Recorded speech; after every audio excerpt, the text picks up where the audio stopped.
Truth faces off against a web of falsehoods in a courtroom drama as the layers of deceit peel away, exposing a past tainted by armed robberies, HIV diagnoses, and a nefarious life insurance plan. This is an astonishing storyline. The question at hand is, who was murdered and why? Get ready for an enthralling journey that goes beyond crime and tragedy into the sinister depths of Keith Smith's deliberate deception. This is Unsolved Files, a place where crime stories are being brought to your doorstep. What are you waiting for? Just hit the subscribe button for more fascinating and suspense-filled crime stories. Now, let's get back into this story and uncover this mystery. In a story that plays out like a suspenseful thriller, Keith Smith fabricates a terrifying murder hoax involving a panhandler, controlling not just the thoughts of a country, but also the emotions of his own daughter. On November 30th, 2018, the Smith family in Baltimore, Maryland, were having a night out.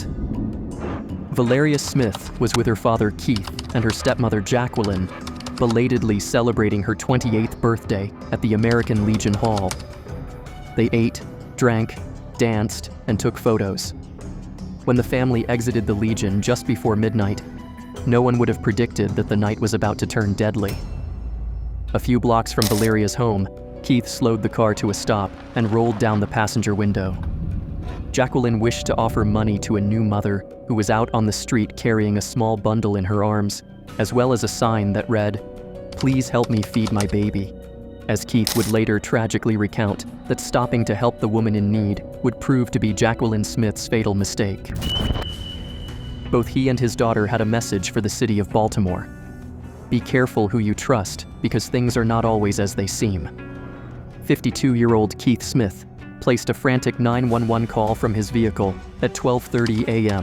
on December 1st, 2018, because his wife Jacquelyn had been the victim of a stabbing. She was in the passenger seat next to him and needed immediate assistance. His daughter Valeria was in the back seat of the car and was also a witness to the unexpected, horrific attack on her stepmother. The operator directed Keith to Johns Hopkins Hospital. Despite valiant medical efforts, Jacquelyn Smith succumbed to her injuries. She had sustained 5 stab wounds to her torso and a single cut to her lower right arm. She was pronounced dead before 1 a.m. that night. According to her husband, Keith Smith, Jacquelyn just felt moved to give the needy woman something. So at the stop sign, Jacquelyn waved the woman to come on over to the car, and then out of nowhere, some guy came over. However, the guy just leaned over to ask if he could thank Keith's wife, and so he replied, "You can thank my wife," and within that split second, this guy stabs Keith's wife. Keith described the sight as an horrific one. Jacquelyn Smith was born in Providence, Rhode Island, on the 4th of July, 1964. According to her mother, she was a joyful child who grew into a loving and ceaselessly caring adult. At an early age, Jacquelyn developed a love of music and poetry. At the age of 54, Jacquelyn had raised 2 adult sons, one in college, and the second a graduate who had joined the U.S. Coast Guard professionally. She had been very successful, holding a role as an electrical engineer and working for the Department of Defense in Maryland. In 2014, she got married to Keith Smith. The couple were active in their church. Jacquelyn was known as a woman of faith, and she was also known to have a very generous nature. The day following Jacquelyn's murder, her husband and stepdaughter courageously stepped out in front of the media to offer a warning to their neighbors. Do not blindly trust in the authenticity of those that appear desperate and in need of your help. They could be dangerous. Some of those on the street are not who they appear to be. This advice was also offered by law enforcement, who issued a warning to the residents of Baltimore to be cautious. The nature of the attack on Jacquelyn left many on edge and began to stoke fears, not only in Baltimore, but across the country. As news of the horrific murder spread into the national media, attention was drawn further when Oprah heard of Jacquelyn's act of kindness that had led to her death. She tweeted, "I've done this 1,000 times, but will think twice before ever doing it again." Law enforcement released the descriptions of the 2 suspects, ostensibly panhandlers who were targeting charitable individuals to rob them and, if need be, attack them. Homicide detectives had met with Keith and Valeria on the night of the murder at Johns Hopkins and had taken their initial statements, after which they drove straight out to the 1000 block of Valley Street to secure the crime scene. 3 detectives arrived within a few hours of the incident, yet they were unable to find any indications of the stabbing at the location where it had taken place. The next morning, just past 10 a.m., Detective Borgard, Singer, and Santos tried again, this time in the light of day. They began to conduct a canvass of the neighborhood. After walking the streets, searching the surrounding area, and speaking with local residents, they found nothing of evidentiary value. The team was unable to independently verify where the Smiths had stopped for the Panhandlers. They could not locate any witnesses, and the murder weapon, a knife, was not found. What did become apparent to the team of experienced detectives was that the 1000 block of Valley Street was not a well-traveled nor a very well-populated area. This was not an area panhandlers would typically be found. The survey of the neighborhood concluded that most of the houses on the 1000 block were vacant. Keith and Jacquelyn's 2012 Audi A7 driven by Keith that night was brought to police headquarters directly from the hospital for processing. Later on, prints were recovered from the exterior of the vehicle on the passenger side, but these were determined to be those of Keith Smith. No other prints were identified. A pair of black gloves were resting on the top of the center console, and a second set of yellow rubber gloves were retrieved from the back seat. An acrylic fingernail had broken off in the seat as well. It appeared to match those worn by Valeria Smith. There was no unidentified DNA or fingerprints in the vehicle that could assist law enforcement in tracking down the unknown Panhandler murderers. Investigators were still seeking to corroborate the details provided by Keith and his daughter. Specifically, they sought to verify the route taken by the vehicle. The FBI was called in to assist with extracting data from the Audi's computer to obtain GPS location data. They were unsuccessful despite their thorough and focused efforts. The Baltimore police were struggling to locate any leads. The Homeless Outreach Team, or HOT team, was also notified. Based on the descriptions provided by Keith and Valeria, this team used all its existing resources, but was unable to develop any suspects. The inability to verify the crime scene was an obvious hindrance to the investigation. Seeking to piece together a timeline of the evening, investigators began by acquiring surveillance footage across the city to track the Smiths' movements. They arrived at the American Legion Hall on Madison Avenue. Cameras there confirmed that the Smiths left the hall together at 11:45 p.m. Reviewing the footage of 27 CCTV cameras from the Legion to Valley Street near Valeria's home, the team sought to recreate the path taken by Keith and verified by his daughter. Detectives were unable to locate the Audi on any of the cameras around the areas described. They reviewed motion-activated residential security cameras that could have captured angles of the incident itself. First, at East Chase Street, they found nothing. Then they reviewed the cameras facing East Edgar Street, and again, the cameras failed to capture any footage of the incident or of Keith Smith's vehicle. Their next step was to extract the data from Keith and Valeria's phones. Hopefully, they could use signal data to map the family movements that night. Keith's cell phone showed no activity throughout the evening before he placed the call to 911 after his wife was stabbed. But data from Valeria's cell phone proved to be insightful. It showed that the family had not gone south after leaving the American Legion to take Valeria home, as they had told detectives. Instead, they turned north, and connected towers indicated that the family had traveled to Druid Hill Park near the Maryland Zoo and had remained in that location for approximately 15 minutes. Neither of the Smiths had mentioned this stop to the police. In addition to analyzing the father and daughter's phones, police obtained the activity from Jacquelyn's stolen device. Curiously, the last activity shown on her phone was from about 4 p.m. that afternoon from her home in Aberdeen, although it was reported that Jacquelyn had her cell phone with her on the night of her murder. But however, there's no indication that it ever left her house. Now, the question is, what of the other missing items? In the days following the murder, pawn shops across the city were checked for any of the belongings stolen from Jacquelyn during the attack. Her necklace, purse, and cell phone had not turned up in any shops. They could not be located. A week and a half later, Jacquelyn's Visa card was flagged. Someone had been using it. Detectives tracked down 3 male teenagers who claimed to have found the card in a Michael Kors clutch, left at a bus stop on the corner of Caroline Street in Madison Avenue.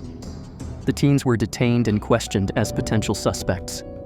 They were ultimately released, however, when the location of the bus stop was confirmed to be on the exact route taken by Keith and Valeria after leaving the Legion. After 3 months of investigating, the Baltimore detectives had failed to uncover a single piece of evidence linking Jacquelyn's murder to a pair of panhandlers. What they had discovered were a series of inconsistencies and contradictions in the statements offered by the Smiths. For instance, Keith told police at the hospital that the second panhandler, a man, had reached into the car and stolen his wife's purse. In subsequent statements, he said it was the woman who did. Keith had initially been very vocal to the media and keen to offer a neighborly warning to fear the city's homeless population. But within a week, the story had picked up national news coverage, and Keith abruptly stopped taking interviews. Police confronted Keith with the location data at that stage. His story changed once again. He claimed that he had been lost that night and embarrassed to admit it. Yes, they had gone to the park where the family parked for a time and looked through photos they had taken earlier in the evening on their phones. After he was released from that interview, Keith Smith drove home.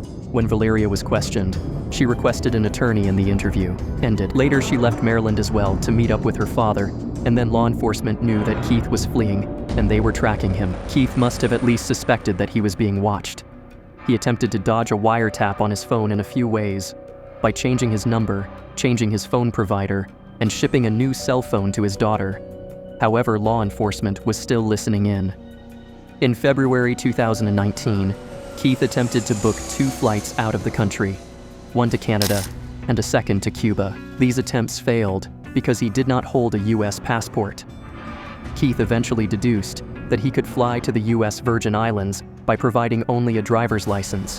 While placing these calls, his search engine was locating information on how one might travel to Mexico without formally going through a border crossing. On March 1st, Keith rented a car in Texas.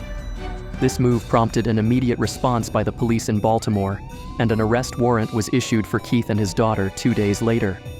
The warrant stated that at the time of writing 11:15 a.m. on March 3rd, both suspects were 20 minutes from the Mexican border in an obvious attempt to flee prosecution for first-degree murder. Later that day, Texas police issued an arrest warrant, and Keith and Valeria Smith were taken into custody. The manner in which authorities think the father and daughter carried out the murder was not specified in the arrest warrant. It detailed all the false information and lies that investigators were given during the course of the murder inquiry, along with their inability to identify any additional suspects. But that was not all. It seems that the Panhandler ruse was not the first plan proposed by Keith Smith to murder his wife.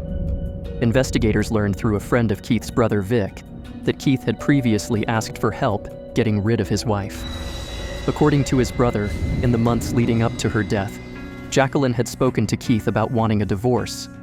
But according to Vic, this was not the desired outcome for Keith. It seems he preferred instead to make a claim on her life insurance policy, on which he remained the beneficiary. Keith did exactly that. Only 2 days after her murder, he arrived at Jacquelyn's work requesting the paperwork to make the claim. Law enforcement, already deeply suspicious of his story, told the insurer to hold off on the payment. This left Jacquelyn's 2 sons time to fight for her estate in probate court. It also means that Keith was very short on cash as he schemed a means of escape.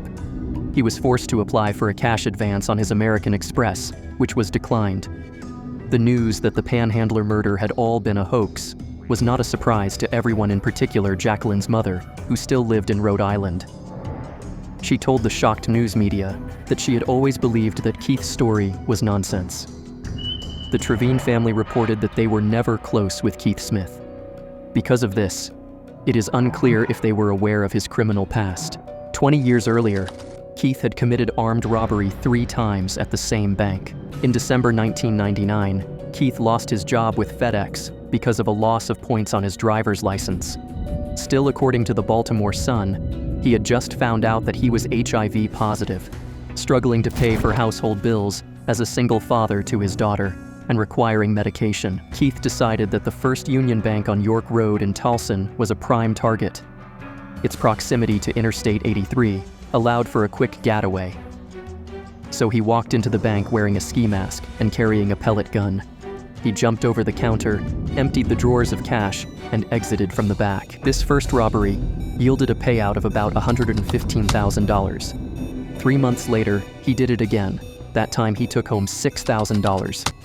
It was 5 months later that he decided to put his plan into effect one more time. By that point, police had a description of his vehicle after it was spotted in East Baltimore. However, a police chase ended in a crash and the arrest of Keith Smith.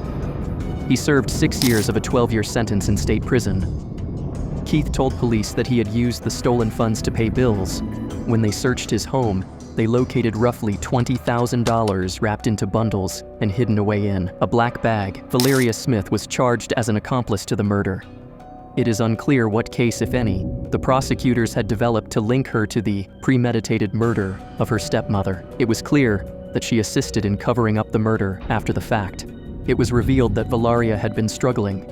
She was diagnosed as bipolar and spent some time institutionalized for treatment back in 2012.